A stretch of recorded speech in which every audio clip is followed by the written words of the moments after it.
Imagine this.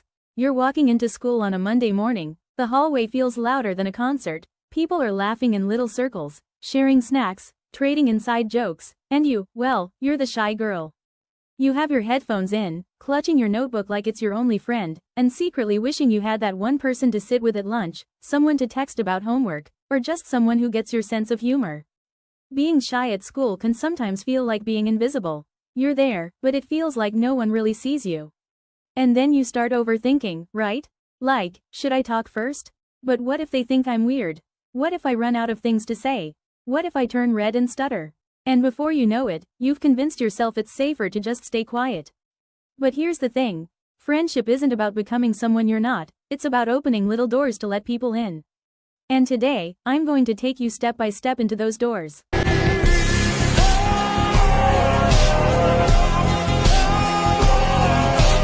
If you've ever wanted to make friends at school but your shyness kept getting in the way, this is your sign, your full aesthetic guide, and honestly, your best transformation yet.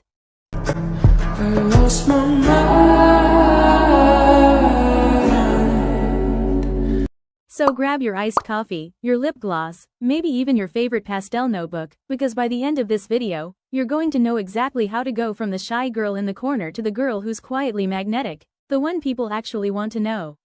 We're not going to fake confidence or pretend to be loud. We're going to build a version of you that feels natural, fun, approachable, and really good at making genuine friends. Let's start with the first step, being social without losing your authenticity. One of the most common mistakes people make when they want friends is they start to change themselves just to fit in. They copy slang they don't even like, laugh at jokes they don't find funny, and basically become a watered-down version of themselves. The truth? People can feel when you're not being real. Shy or not, the best foundation for friendship is honesty. You don't have to tell your whole life story on day one, but showing small glimpses of who you are makes a huge difference.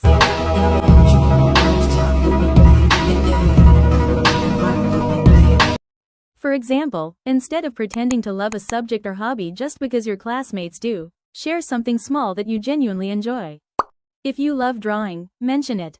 If you watch a certain show, bring it up casually. You'd be surprised how many people connect over little things. Authenticity is like a magnet. Now, let's talk about kindness and being approachable. Imagine two people. One has their arms crossed, avoids eye contact, and keeps looking at the floor. The other smiles a little, looks up sometimes, and gives off open energy. Which one would you feel more comfortable talking to? That's right, the approachable one. And you don't need to transform overnight. Even something as small as offering a smile when someone makes eye contact or holding the door open can set the stage for a conversation later. People naturally gravitate toward those who feel safe and warm. Alright, but let's get practical. How do you actually start these conversations? Because it's easy to say, be approachable, but what do you do when you're sitting next to someone in class and the silence is loud? This is where open-ended questions come in. Instead of saying something like, did you do the homework? Which only gets you a yes or no, try, what did you think about that assignment? Or, how do you usually study for this subject? See the difference? It gives them room to talk more and makes the interaction smoother.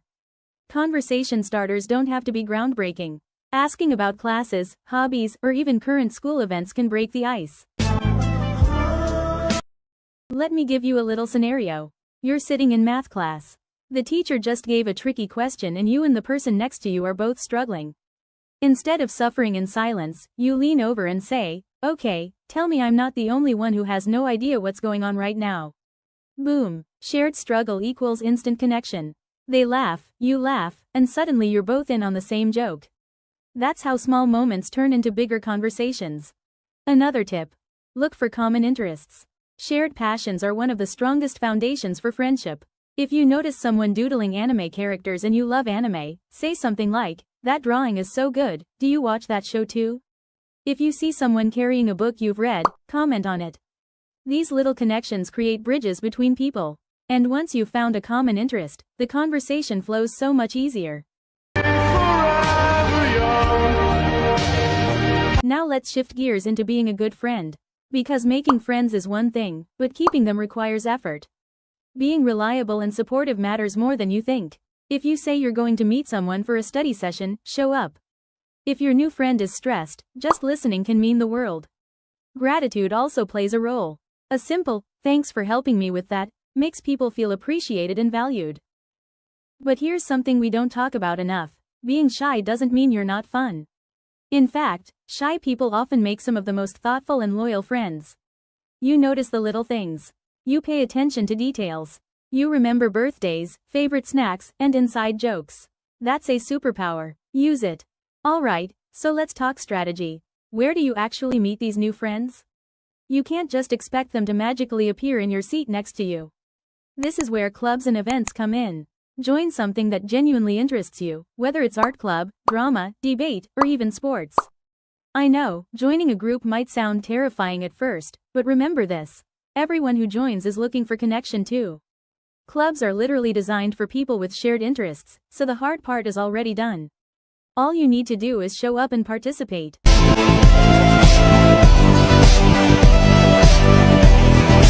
And don't sleep on school events. Sports games, dances, community projects, these are golden opportunities to meet people.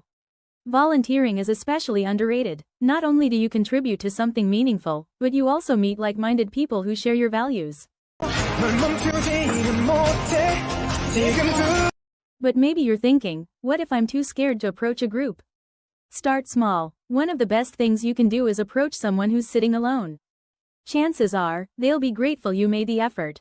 And here's a little secret. Sometimes the people who look unapproachable are just as shy as you. Now, let's get into some fun scenarios, because I know theory can feel boring without the real life. What do I actually do? Let's say you're in the cafeteria and you spot someone you'd like to be friends with. Instead of overthinking for 20 minutes, try something simple like, "Hey, is anyone sitting here?" and then strike up a small conversation while you eat. Or if you're walking to class and notice someone has the same water bottle, say, "Twins. We have the same taste." These small comments may seem silly, but they're icebreakers. Okay, now let's get into the things you should not do. Please don't start friendships with gossip. I get it, sometimes sharing a little drama feels like bonding, but it sets a negative tone. If someone is willing to gossip with you, they're probably willing to gossip about you. That's not the foundation you want. Another no-no is talking negatively all the time. Complaining occasionally is fine, but constant negativity makes people feel drained. Save that for when you're close friends and it comes with balance. And don't push too hard. If someone seems uninterested, it doesn't mean you're unlikable. Not every attempt will work out, and that's okay. Be yourself, keep your originality, and remember that rejection is not the end. Sometimes you just need to try again with someone else. Now, here's a trick. Leave the door open for future conversations. Don't feel like you have to spill your entire life story in one sitting. You can drop little cliffhangers, like, "Wait until I tell you what happened next time." That gives you a natural reason to talk again later. That's the transformation. From invisible to unforgettable. So if you're the shy girl watching this, let this be your reminder that making friends isn't about changing who you are. It's about opening the curtain a little, letting people see the real you, and giving them the chance to step closer. And trust me, the right ones will. If you found this helpful, make sure to stick around for more guides on glowing up your life inside and out. And remember, you're not just surviving school, you're creating your own aesthetic world. Until next time, take care of yourself, trust your sparkle, and never forget, you are the main character.